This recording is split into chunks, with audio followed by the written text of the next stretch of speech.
E se o nosso universo, tudo que a gente conhece, fosse só o primeiríssimo rascunho de um projeto muito, mas muito maior? Hoje a gente vai mergulhar no conceito de Aratelys, o que as fontes chamam de pedra angular cósmica. Basicamente, o projeto que deu o pontapé inicial para a nossa realidade física. Vamos desvendar o que se diz sobre esse primeiro superuniverso. Sabe aquela pergunta que acompanha a humanidade desde sempre? De onde veio tudo? A primeira matéria, a primeira faísca, de onde surgiu? Pois é, a cosmologia de Aratelys propõe uma resposta bem interessante para isso, e é exatamente por aí que a nossa exploração de hoje começa. Então, o nosso caminho vai ser o seguinte: a gente começa entendendo a origem desse primeiro superuniverso. Depois vamos ver o papel dele como um berço das mônadas, o que isso significa. Em seguida, a jornada evolutiva que se inicia ali. Depois, as leis e a organização por trás de tudo. E, para fechar, como ele se encaixa na sincronia do multiverso. Ok, vamos lá. Primeira parte.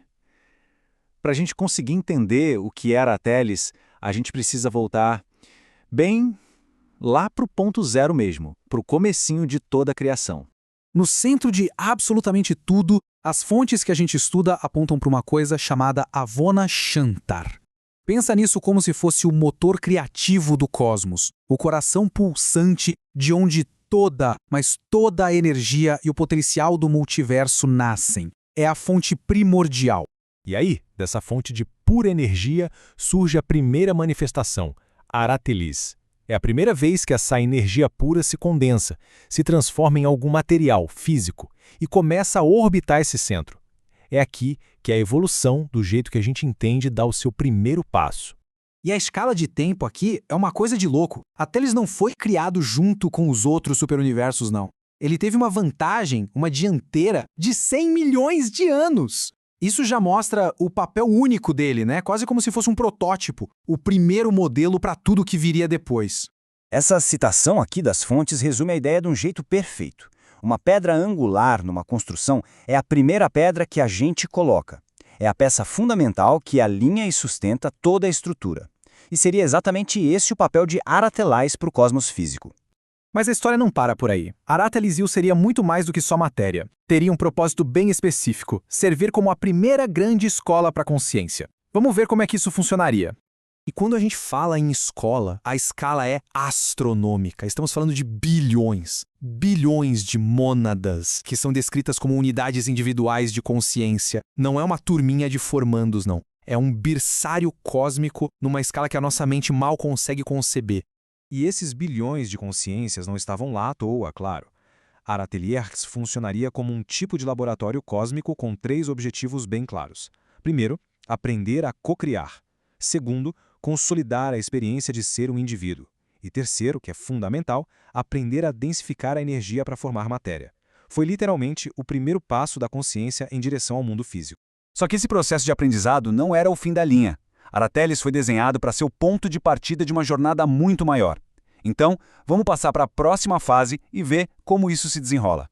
O que a gente tem aqui é um fluxo bem claro de progressão. As mônadas amadurecem em Aratelys e, quando atingem um certo nível, elas meio que se formam, ficam prontas para o próximo estágio. E a jornada continua em um novo ambiente, o segundo superuniverso chamado Mesaguar. É uma verdadeira escada evolutiva, degrau por degrau. Agora, um sistema tão vasto e complexo assim não pode ser só um caos, né? E de fato não seria. Existe toda uma estrutura, com leis e uma organização muito bem definida que governa essa realidade toda. Para entender essa organização, a gente precisa dar um passo para trás e olhar o quadro geral. Aratelys e outros 6 superuniversos são descritos como bariônicos, ou seja, feitos de matéria física. Mas eles seriam só a pontinha do iceberg. A maior parte da realidade, o multiverso como um todo, seria imaterial. O mundo físico seria só uma pequena fatia visível de tudo que existe. E essa estrutura não é aleatória, ela seria administrada. As fontes mencionam ordens superiores, como a Ordem Voronandi, que seriam responsáveis por estabelecer as leis fundamentais, os códigos da vida, as regras de como a matéria e a energia se comportam em cada setor. É quase como se as leis da física e da biologia fossem projetadas em um nível cósmico. Bom, e agora a gente chega na nossa última parte. É aqui que a gente junta todas as peças e vê como Aratelys, o primeirão, se encaixa perfeitamente na grande máquina do multiverso. E aqui a gente vê a escala total do projeto. Aratralis, o mais especial que seja por ser o primeiro, é só uma peça num sistema de 144 superuniversos no total. Ele foi o pioneiro, mas faz parte de uma família cósmica imensa. Essa imagem de engrenagens é a metáfora perfeita. Nenhum superuniverso opera isoladamente. As fontes descrevem que eles estão todos interligados por forças gravitacionais e energéticas, trabalhando em harmonia para manter o equilíbrio do todo. Cada um tem o seu papel e todos giram juntos, em sincronia. Isso tudo nos leva à reflexão final.